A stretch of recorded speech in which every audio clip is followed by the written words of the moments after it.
الحمد لله نحمده ونستعينه ونستغفره ونؤمن به ونتوكل عليه ونعوذ بالله من شرور أنفسنا ومن سيئات أعمالنا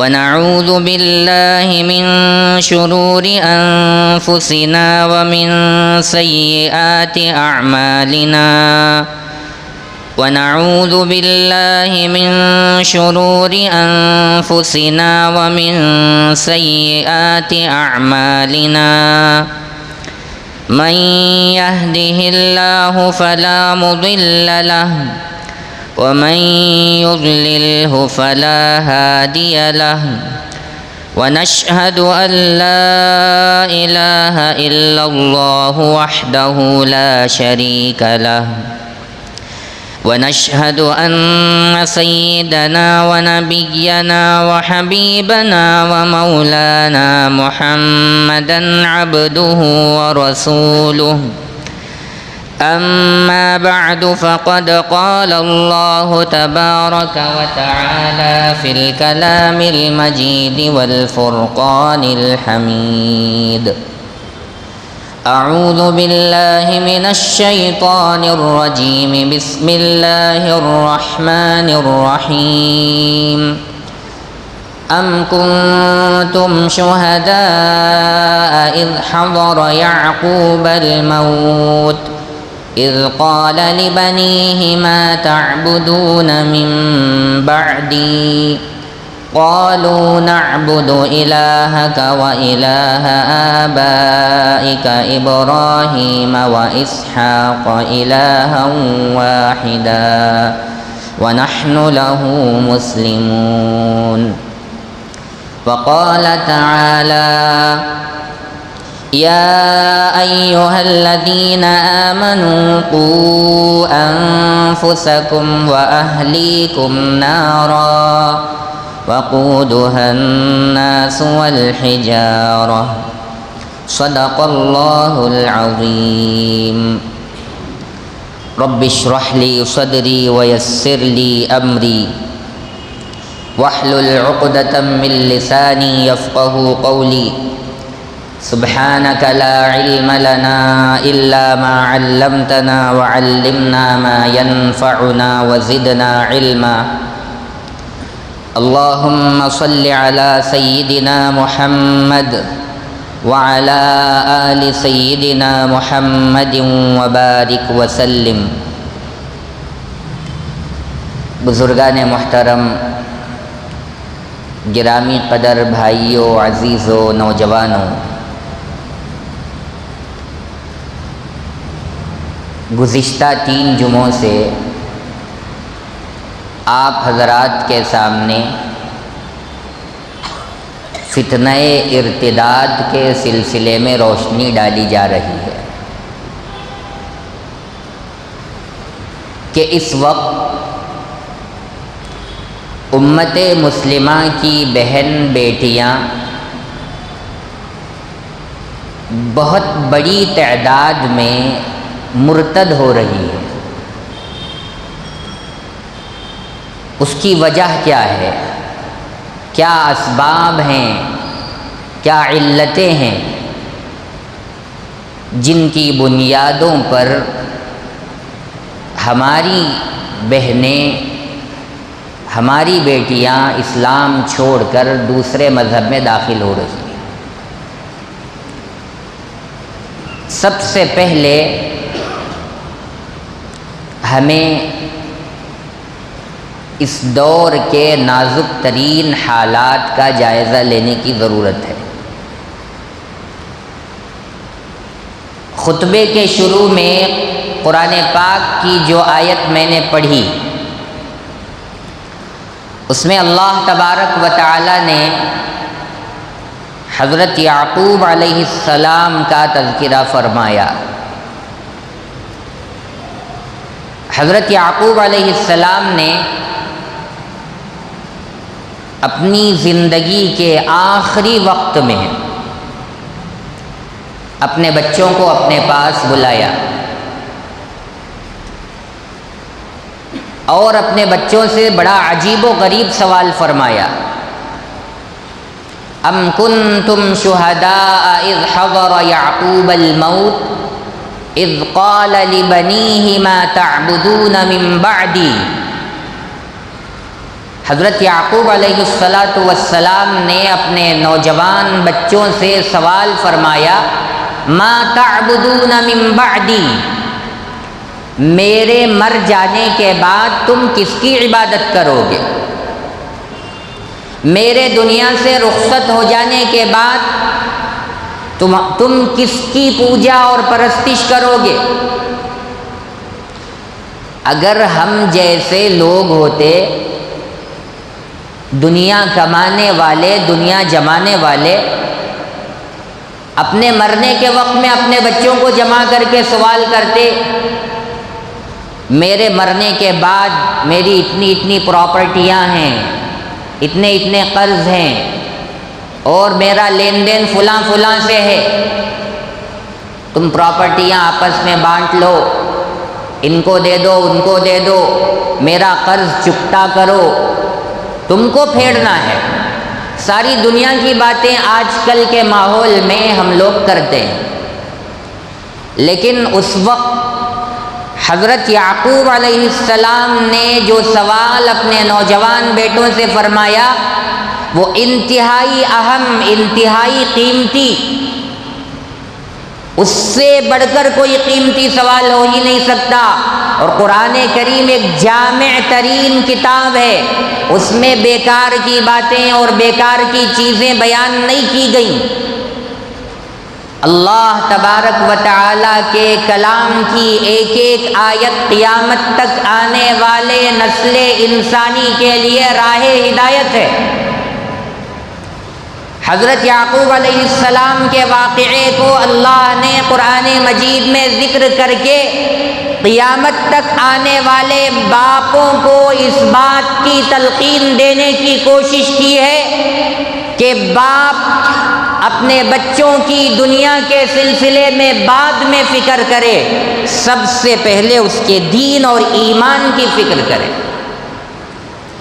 اس لیے اس واقعے کو تذکرہ کیا، ذکر کیا کہ حضرت یعقوب علیہ السلام نے اپنے بیٹوں کو جمع کر کے پوچھا، میرے چلے جانے کے بعد تم کس کی عبادت کرو گے؟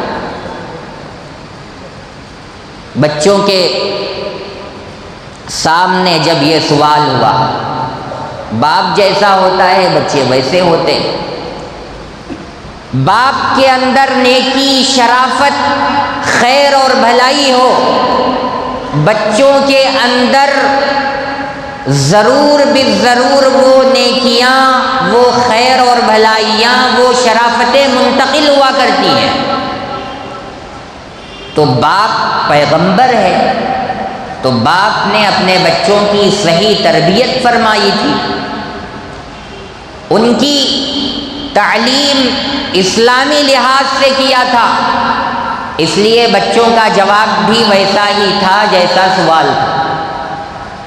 بچوں نے جواب دیا، قالوا نعبد الہک و الہ آبائک، اے ابا جان، آپ کے دنیا سے چلے جانے کے بعد ہم آپ کے خدا کی عبادت کریں گے، آپ کے اللہ کی عبادت کریں گے، وَإِلَٰهَ آبَائِكَ، اور آپ کے باپ داداؤں کے جو خدا ہیں، جو اللہ ہیں، ہم ان کی عبادت کریں گے۔ ابراہیم و اسماعیل و اسحاق، اور کتنے باپ کے الگ، دادا کے الگ، پردادا کے الگ خدا ہیں؟ نہیں، آپ کے اللہ، آپ کے باپ داداؤں کے اللہ، حضرت ابراہیم علیہ السلام کے اللہ، حضرت اسماعیل علیہ السلام کے اللہ، حضرت اسحاق علیہ السلام کے اللہ، جو ایک اللہ ہے، الہ واحدہ، اس ایک اللہ کی عبادت ہم آپ کے دنیا سے چلے جانے کے بعد بھی برابر کرتے رہیں گے۔ اور فرمایا وَنَحْنُ لَهُ مُسْلِمُونَ، اور ہم اسی کے آگے جھکتے ہیں، اسی کا مانتے ہیں، اسی کی تابعداری کرتے ہیں۔ اور جگہ جگہ پر وَلَا تَمُوتُنَّ إِلَّا وَأَنْتُمْ مُسْلِمُونَ فرمایا، تمہاری موت نہ آئے لیکن اس حال میں آئے کہ تم مسلمان ہو، مومن ہو، ایمان تمہارے اندر سے نہ جائے۔ حضرت یعقوب علیہ السلام نبی ہیں، ان کے 12 بیٹے، بعض مفسرین نے، بعض علماء نے لکھا ہے کہ کئی بیٹے نبی تھے۔ حضرت یوسف علیہ السلام تو اپنے وقت کے پیغمبر، جلیل القدر پیغمبر بنے، اور یہاں پر پورا سلسلہ نسب نبیوں کا ہے۔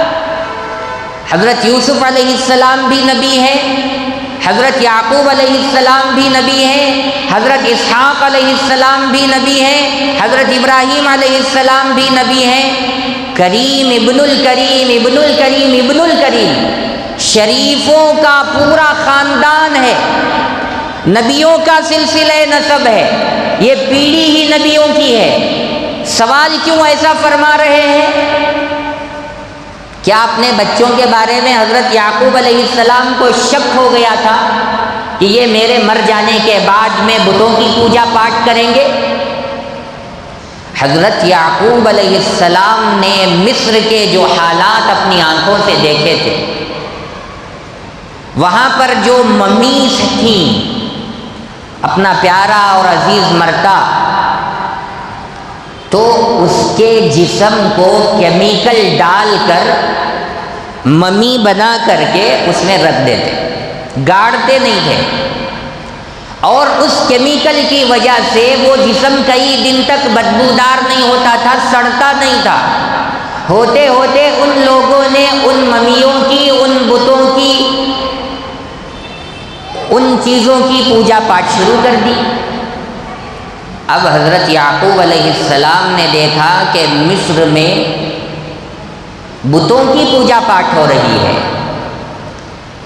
انسانوں کے جسم کی پوجا ہو رہی ہے، چاند اور سورج کی پوجا ہو رہی ہے۔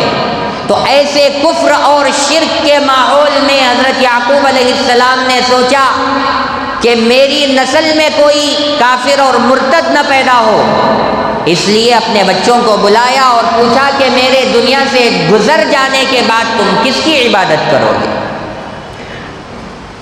یہ فکر ایسی فکر ہے جو اللہ نے اپنے کلام میں قیامت تک کے لیے باقی رکھ دی۔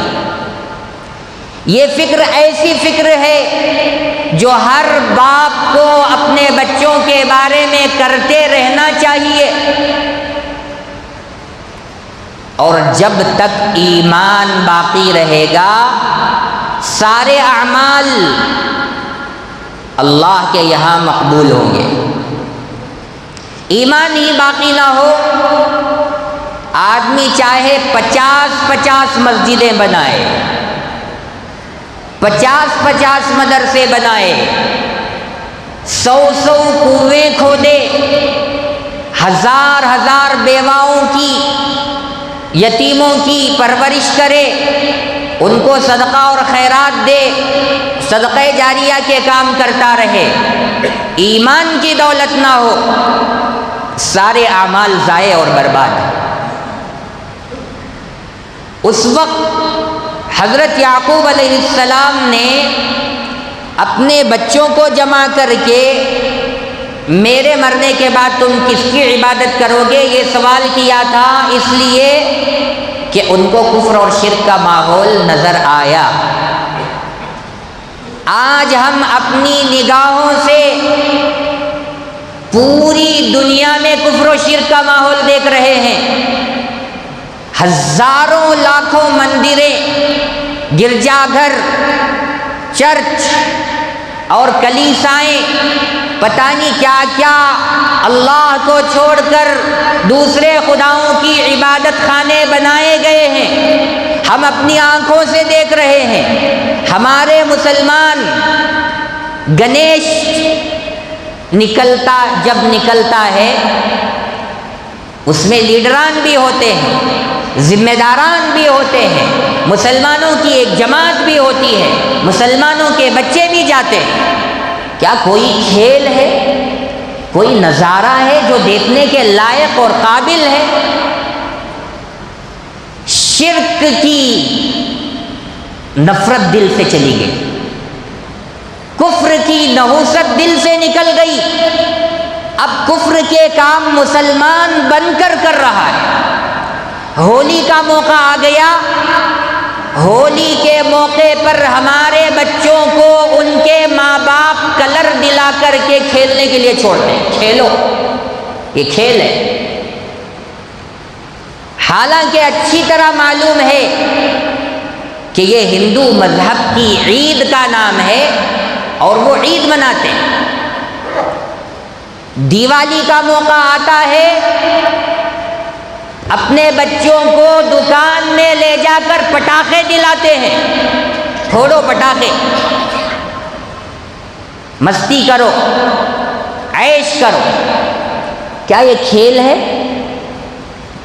ہم ذہنی طور پر ہمارے بچوں کو ہندو بنانے کا کام کر رہے ہیں، ذہنی طور پر ہم اپنے بچوں کے دل کے اندر سے کفر کی نحوست کو، کفر کی نفرت کو مٹانے کا کام کر رہے ہیں۔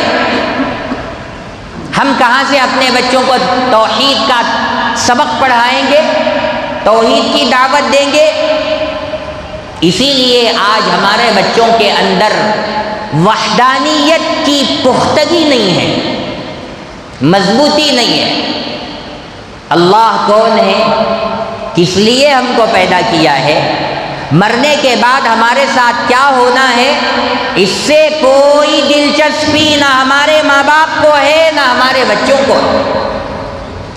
جب ماں باپ ہی اپنی ذمہ داری نہیں سمجھ رہے ہیں تو بچے اپنی ذمہ داری کہاں سے سمجھیں گے؟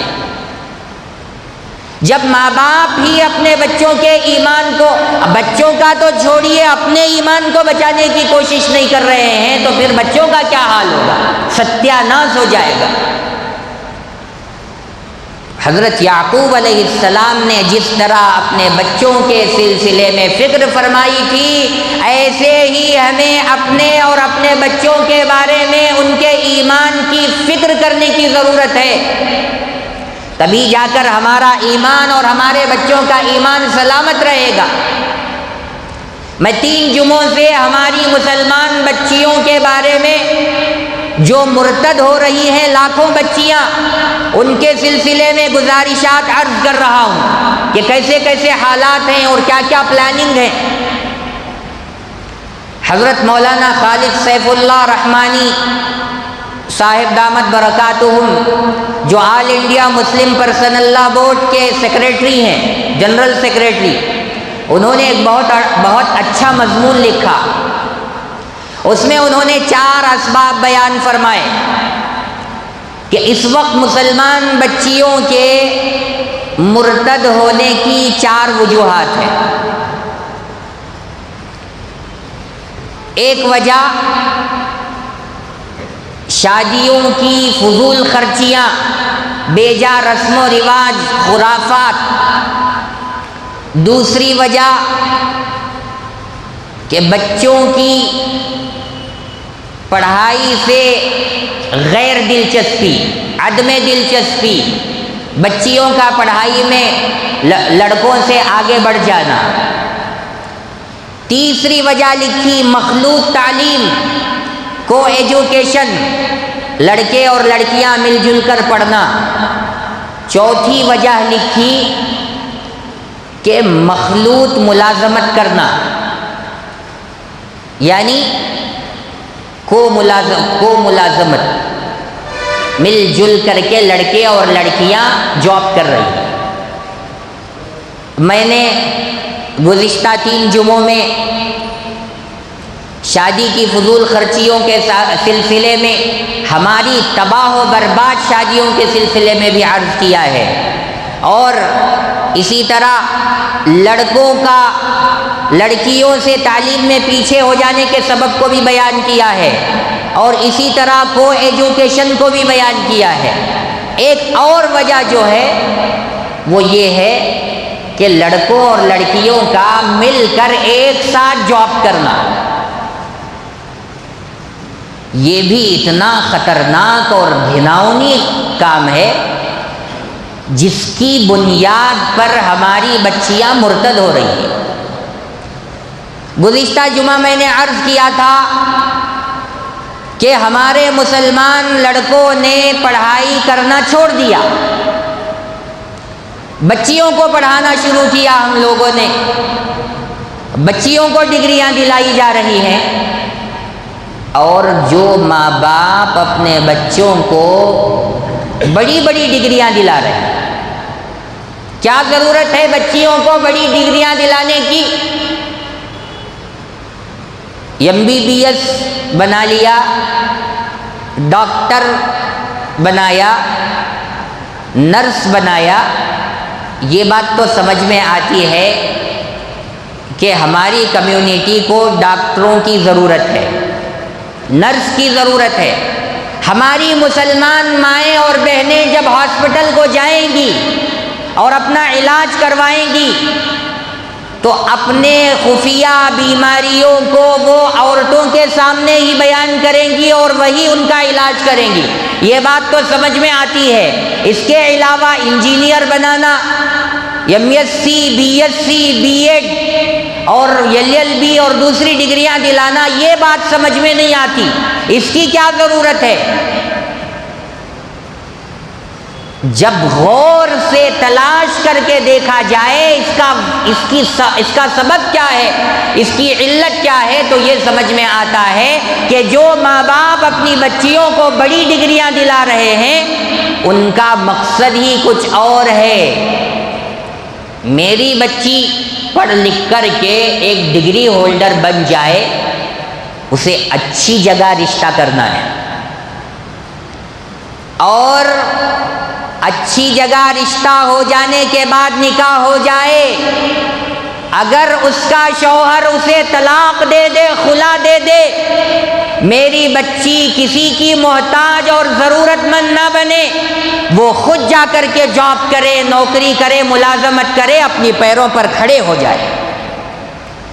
یہ سوچ جن ماں باپ کے ذہنوں میں گھوم رہی ہو ان کا حال بھی ویسا ہی ہوگا۔